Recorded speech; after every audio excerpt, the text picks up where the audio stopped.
우리의 피난처시요 힘이시니 환난 중에 만날 큰 도움이시라. 그러므로 땅이 변하든지 산이 흔들려 바다 가운데 빠지든지 바닷물이 솟아나고 뛰놀든지 그것이 넘침으로 산이 흔들릴지라도 우리는 두려워하지 아니하리로다. 지금 우리 개정판에는 두려워하지 아니하리로다 하지만은 개정판에는 요동치 아니하리로다. 하나님 앞에서 어떠한 일이 일어나도 흔들리지 않겠다는 거예요. 두려워하지 아니하리로다. 요동하지 아니하리로다. 한 시내가에서 나뉘어 흘러 하나님의 성 곧 지존하신 이의 성소를 기쁘게 하도다. 하나님이 그 성 중에 계시니 성이 흔들리지 아니할 것이라. 새벽에 하나님이 도우시리로다. 언제 도우신다고요? 예, 새벽에 하나님께서 새벽에 도우신다는 거예요. 하나님께서 인간의 힘으로는 도저히 무너뜨릴 수 없는 그 난공불락의 요새도, 하나님께서 난공불락의 요새였던 여리고 성도 하나님이 새벽에 무너뜨려 주셨고, 뒤에는 애굽의 군사요 앞에는 홍해 바다, 하나님께서 이스라엘 백성들의 그 위기절명의 순간에서도 새벽에 하나님께서 길을 열어서 그들에게 삶을 주셨고요. 먹을 것이 없어 광야에서 다 굶어 죽어야 할 그런 입장이었지만 하나님께서 새벽에 만나를 내리셔서 그 백성들을 먹여 살리셨고요. 아수르 군사의 18만 5천 명이 예루살렘을 쳐들어왔을 때 하나님께서도 새벽에 그들에게 은혜를 베푸셔서 구원의 역사를 베푸셨고요. 예수 그리스도께서 사망의 권세를 일으키시고 다시 사망에서 생명으로 옮겨왔던, 부활하셨던 그 시점도 새벽에 하나님의 기적을 베풀어 주셨다는 것입니다. 오늘 이 시간에도 새벽마다 하나님의 거룩하신 말씀이 선포되어지는 곳마다 기적의 역사가 일어나기를 주의 이름으로 축원합니다. 예, 그것을 내 것으로 삼아야 돼요. 아멘, 할렐루야. 예, 새벽에 모일 때마다 우리가 제비새끼처럼 입을 쫙쫙 벌려서 하나님을 찬양하고요, 입을 쫙, 내 입을 열라 내가 채우리라 그렇게 하셨잖아요. 찬송을 불러도 속에서 이래 하고 그래 하지 마시고 속에서 정말 뜨거운 마음으로 한번 불러보십시오. 사슴이 시냇물을 찾기에 갈급한같이 내 영혼이 주를 찾기에 갈급하나이다. 내 영혼이 하나님 곧 살아계신 하나님을 갈망하나니 내가 어느 때에 나아가서 하나님의 얼굴을 비울까. 그런 심정으로 하나님을 한번 찾아보자고요. 그럼 가슴이 뜨거워지는 거예요. 예배를 드리는데 여러분, 예배가 우리의 생활 속에 얼마나 중요한지 몰라요. 주의 궁정에서의 한날이 다른 곳에서의 첫날보다 나은 적 악인의 장막에 사는 것보다 내 하나님의 성전 문지기로 있는 것이 좋사오니. 하나님 앞에서 하루에 첫 시간을 드리는 이 시간이 내 생애의 다른 곳에서 1000시간을 보내는 것보다 내 인생에 더 가치가 있고 의미가 있고 보람이 있다는 이러한 그 순수하고 정확한 하나님의 그 말씀으로 새로워지려고 하는 그런 아름다운 노력들이 우리에게 있으시기를 바랍니다. 이것은 정말로 귀한 거예요. 그래서 여호와를 경외하는 자에게는 여호와의 인자하심이 영원에서 영원까지 이르며 그의 의는 자손의 자손까지 이르게 하나니. 여러분, 여호와를 경외한다는 것이 무엇입니까? 하나님을 마음을 다해서 하나님을 찬양하고 하나님을 바라보는 거예요. 그러한 마음이 우리 성도들의 가슴 속에 늘 있으시기를 주의 이름으로 축원합니다. 우리가 지금까지 역대상 1장부터 9장까지 쭉 살펴보았어요. 1장부터 9장까지 읽어보는 가운데 누구는 누구를 낳고 누구는 누구를 낳고 막 계속 낳고 하는데 우리나라 발음으로 기록된 거 읽으려 해도 읽기가 힘들어요. 발음이 어려워서. 내 인내심의 한계가 어디까지인가, 그거 테스트 하려면 역대상 1장부터 9장까지 한번 읽어보시면 됩니다. 아마 1장부터 9장까지 계속 지속적으로 아마 읽으시는 분이 있으면 아주 대단하신 분의 인내심의 한계가 굉장히 크다 생각되고, 중요한 것은 이러한 족보를 길게 나열했던 그 이유는 오늘 에스라 선지자가 역대상을 기록할 때에 이스라엘 백성들에게 무너진 하나님의 성전 공동체를 다시 복구하고자 하는 그런 마음으로, 그리고 이스라엘 백성들에게 세계 열방 사람들이 여러분들을 향하여 어떤 비방과 비웃음을 한다 할지라도 여러분들은 여전히 하나님의 선택된 백성이라는 사실을 그들 가슴 속에 심어주기 위해서입니다. 그리고 두 번째는 하나님이 우리의 선조 1000년 전에 하나님께서 아브라함에게 했던 그 약속은 지금도 여전히 그 약속은 살아있다는 거예요. 여러분, 오늘도 역시 마찬가지입니다. 저와 여러분들이 이 땅을 살아가는 동안에 하나님이 나를 선택하시고 하나님께서 나를 기억하시고 나를 알고 계신다는 거예요. 여호와께서 내게 이르시되 말하시기를 내가 너를 너희 어머니 뱃속에서 지었고 내가 그 배에서 나오기 전에 내가 너를 성별하였고 내가 여러 나라의 선지자로 택하였노라. 할렐루야. 하나님은 우리가 이미 어머니 뱃속에서 나오기 전에 하나님이 나를 알고 있었대요. 여호와께서 나의 어머니의 뱃속에서 내 창자를 창조하시고 내 창자를 만드시고 나를 지으심이 심히 기이함이니이다. 주께서 나를 지으심이 심히 기이함을 내 영혼이 잘 아시나이다.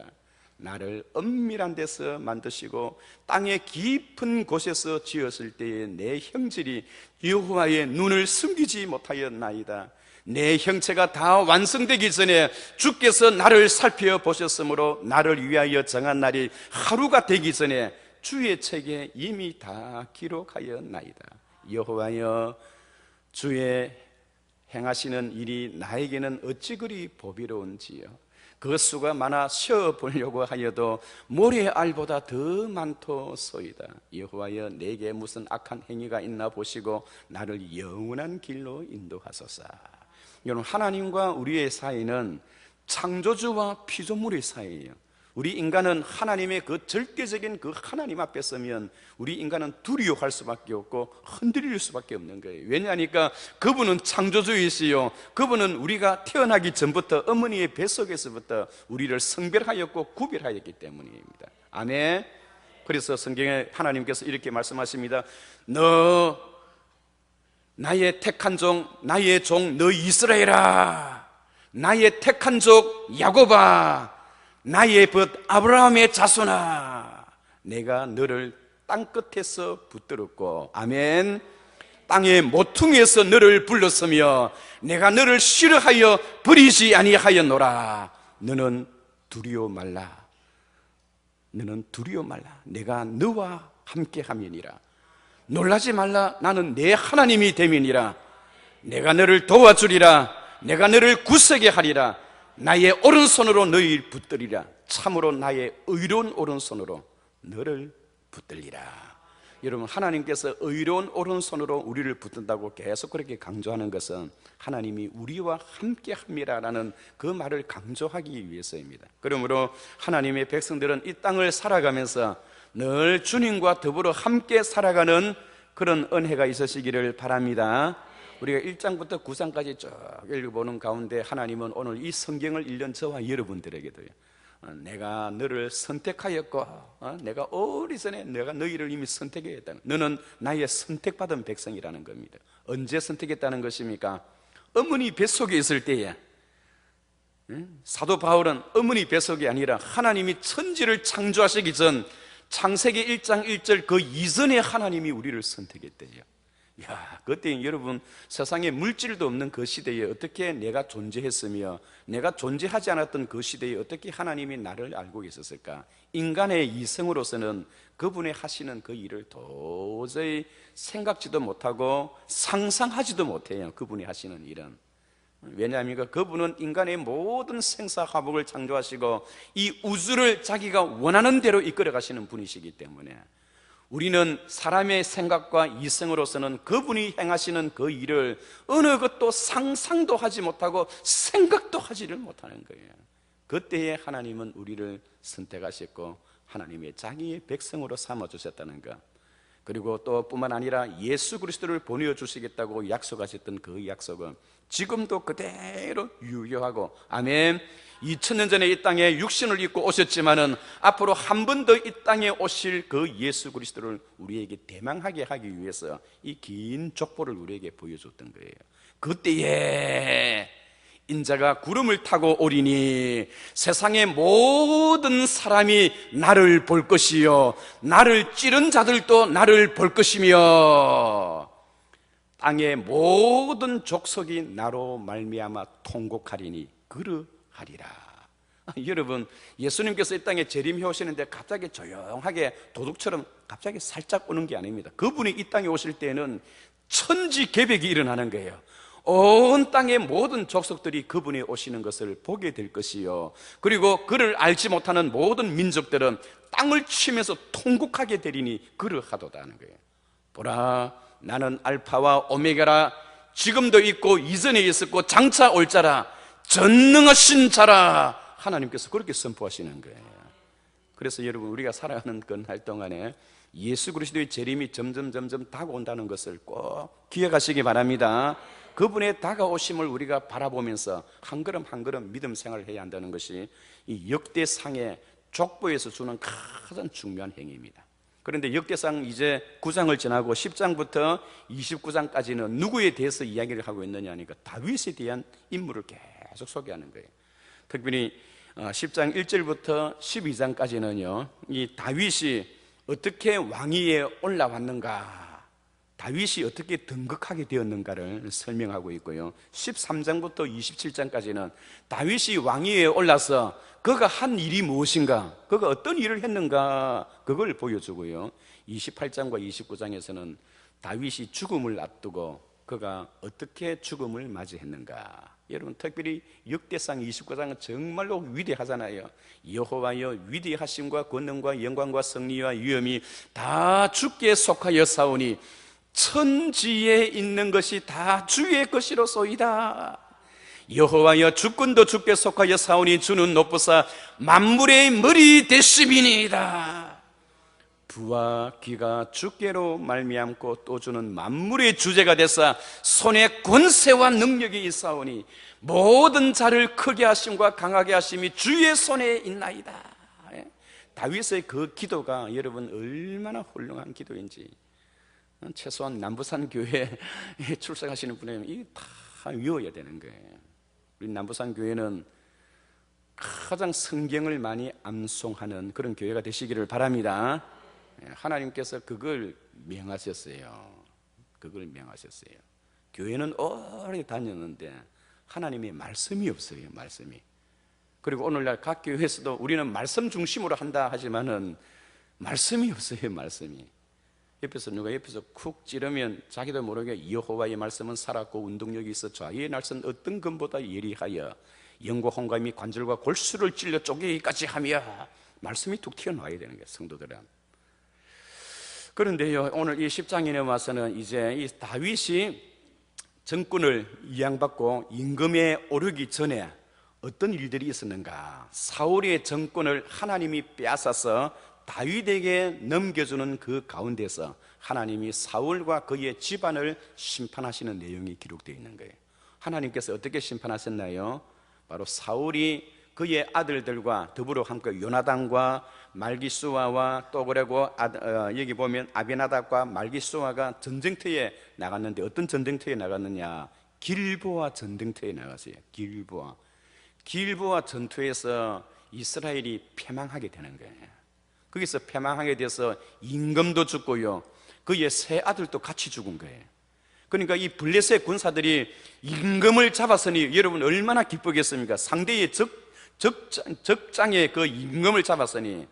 그래서 이 사울이 자기가 생포가 되어지면 사람들에게, 저 적군들에게 얼마나 능멸을 당하겠어요. 그래서 옆에 있는 자기 부하들에게 나의 목을 쳐라, 빨리 나의 목을 쳐서 내가 수모를 당하지 않도록 해달라 하고 그 옆에 병사들에게 부탁을 했지만은 그 병사들이 어떻게 왕의 목을 친다는 것입니까? 있을 수가 없는 일이에요. 그러니까 이 사울이 옆에 있는 병사의 칼을 빼서 결국은 자기 스스로 자기를 했던 거예요. 그랬더니 임금이 거기서 자기를 해 죽으니 옆에 있는 그 신하들도 참 충성된 신하들이지요. 다른 군사 같으면 다 도망가 버렸을 거예요. 그래도 그 밑에 있는 그 신하들은 임금이 자기를 하는 모습을 보고 자기들도 자기를 다 해버리는 거예요. 그랬더니 블레셋 군사가 그 지역을 밀물처럼 서들어와서는 사울이 죽은 것을 알고요, 이 죽었던 이 사울을 능멸하고 수욕하기 위해서 사울의 목을 잘라서 그들이 섬겼던 다곤의 신 앞에 사울의 목을 바쳤고요, 그리고 그의 시체는 저작거리에 시체를 달았어요. 여러분, 저작거리에 시체를 단 이유가 무엇일까요? 여기서 말하는 저작거리라는 것은 바로 이 블레셋 사람들이 많이 모여있는 벳산 성벽입니다. 성벽에다가 시체의 몸을 달아놓는 거예요. 보통 보면 경고하기 위해서는 이 구테타를 일으키고 역적들의 목을 잘라서 저작거리에 나무를 끼워서 달아놓고 그 밑에 글을 쭉 적어 놓는데, 만약에 너희들도 이렇게 역적질을 하면 이렇게 될 것이라는 것을 시범 케이스로 보이는데, 이건 정반대로 그들의 목은, 이 사울의 목은 다곤 신전에 바치고 그의 목은 저작거리에, 그는 몸은 저작거리에 달아서 많은 사람들에게 수모를 당하게 만들었던 거예요. 그랬더니요, 오늘 본문에 보니까 길앗 야베스 사람들이 그 소식을 듣고 눈물을 흘리면서 가슴을 아파하면서요, 그 여러분 베산이 길앗 야베스라는 그 지역에서부터 베산이라는 그 지역까지 길이가 여러분 1000km가 돼요. 1000km가. 그 많은 거리를 길앗 야베스 사람들이 밤에 몰래 그곳을 침투해 가지고요, 이 사울의 시체를 손만 댔다면 다 죽는 거지요. 그런데도 불구하고 그들이 사울의 시체를 내려서 그 자식들의 시체와 모아가지고 그렇게 화상을 시키고 그들을 장사를 지내줬어요. 그리고는 일주일 동안 통곡하면서 길앗 야베스 사람들이 이 사울의 장사를 지내주는 겁니다. 여러분, 이 길앗 야베스 사람들이 왜 그랬을까요? 이 사람들은 은혜를 입은 적이 있었기 때문에, 처음에 사울이 임금이 될 때 암몬 나라가 쳐들어와서 길앗 지역에 있는 모든 남자들의 오른쪽 눈을 다 빼가겠다고 할 때에 사울이 목숨을 걸고 야베스 사람들을 지켜준 적이 있었거든요.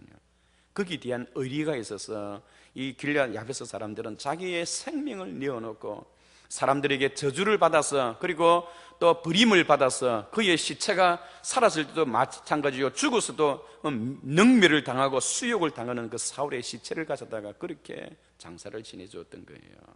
여러분, 사람은 이처럼 살아가면서 의리라는 것이 있어야 돼요. 의리와 신뢰라는 것이 있어야 돼요.